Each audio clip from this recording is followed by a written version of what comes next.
Hi everyone, I'm Sanjay Schweig, and I'm the co-founder and co-director of the California Center for Functional Medicine, a functional medicine clinic located in the Bay Area of California.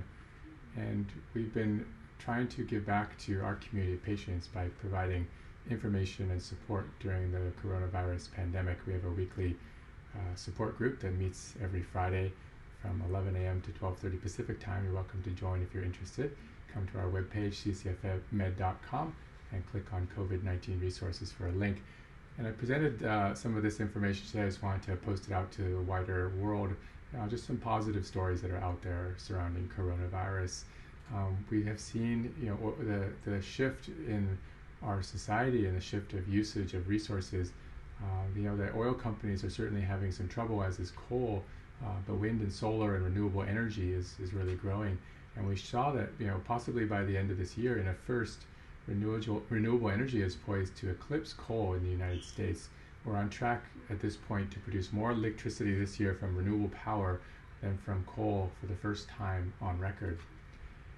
We've seen also changes in the environment as to, both from how people are using spaces, how the people haven't been out and about as much, but also from pollution. And this is a wonderful image, of this flock of thousands of flamingos who came to this lake in Mumbai, lighting it up this beautiful shade of pink.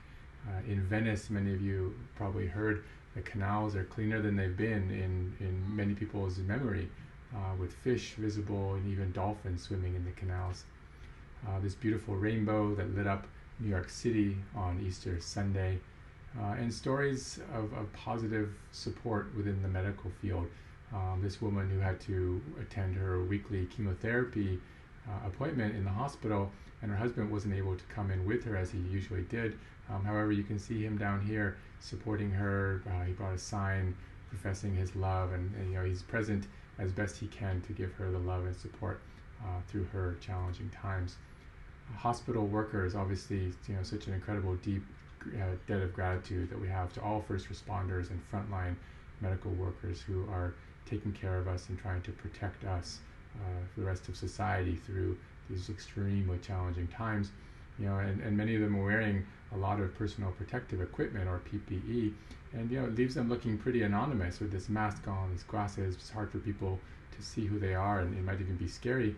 Some caregivers are actually taking to pasting a picture of themselves with their name on the outside of their protective equipment, so that people can see who they are, who is this person who's caring for me. Countries helping each other. Germany taking in COVID patients from neighboring countries, Italy and France, because they had the capacity and they hadn't reached or overwhelmed their own capacity, so trying to help their neighbors. This is a nice image. I like this, of an ICU patient. The nurses took them outside for a little field trip just to get them some sun and fresh air and a little bit of healing energy from the planet. And again, going back to appreciation for our first responders, these beautiful scenes of society coming together and cheering for the incredible work that our first responders and medical community are doing.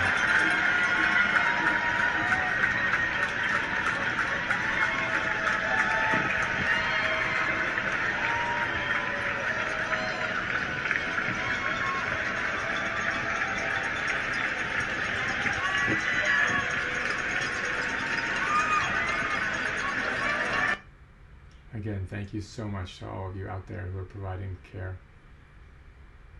Cities also reaching out and trying to help their homeless population, providing them places to stay that are safer than mass shelters, a lot of which have had to close.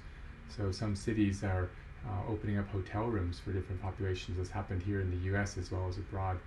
NBA players, there's a nice story here about Blake Griffin, who donated $100,000 to help pay the workers at the arena who basically are losing jobs because these events are not happening, because sporting events have been canceled. But just a really kind gesture of trying to keep these people afloat and keep them eating and being able to pay their rent and utilities, etc. This is a cool program in England, in the UK, hashtag viral kindness. It's basically just a card which you can download and print off of the internet, and you can fill it in, put your name, where you live, what your phone number is, and check off different things that you'd be willing to help with for your neighbors. And so people who are sheltering in place, who aren't as able to get out, or elderly or immune compromised, who can't readily go to the stores, etc. It's an opportunity for neighbors to help each other and pass on resources and support. Really beautiful program there. Hashtag viral kindness.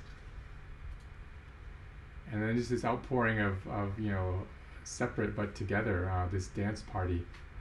This was in Italy.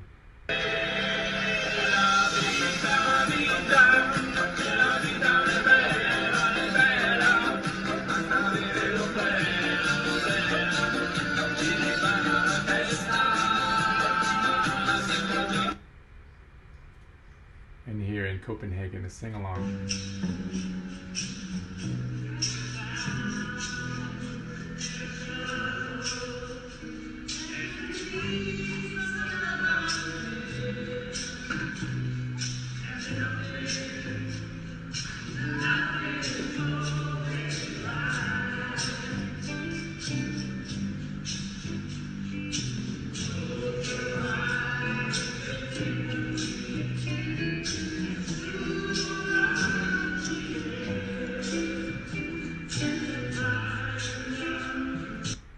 You've Got a Friend, beautiful song, perfectly appropriate for this time.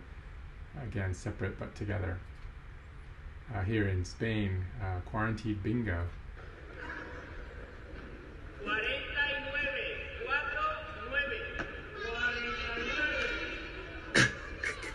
Ahora jugando al bingo. Está buenísimo. Ya la gente jugando al bingo. Oh. 89.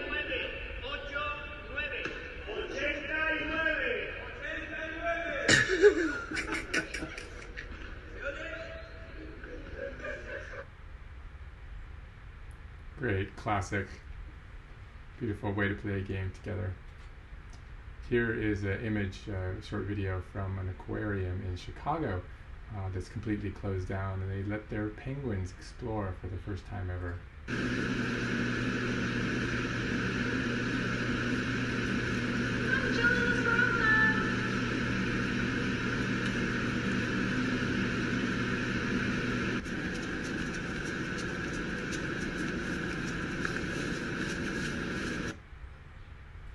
I hope you enjoyed that, everybody. It's just, we're all going through a lot. It's a very challenging time. I hope that brought you some levity, some shift in the mundane schedule that you might be experiencing. And again, if you'd like to join us every Friday from 11 to 12:30, we are hosting a support group on our website, ccfmed.com.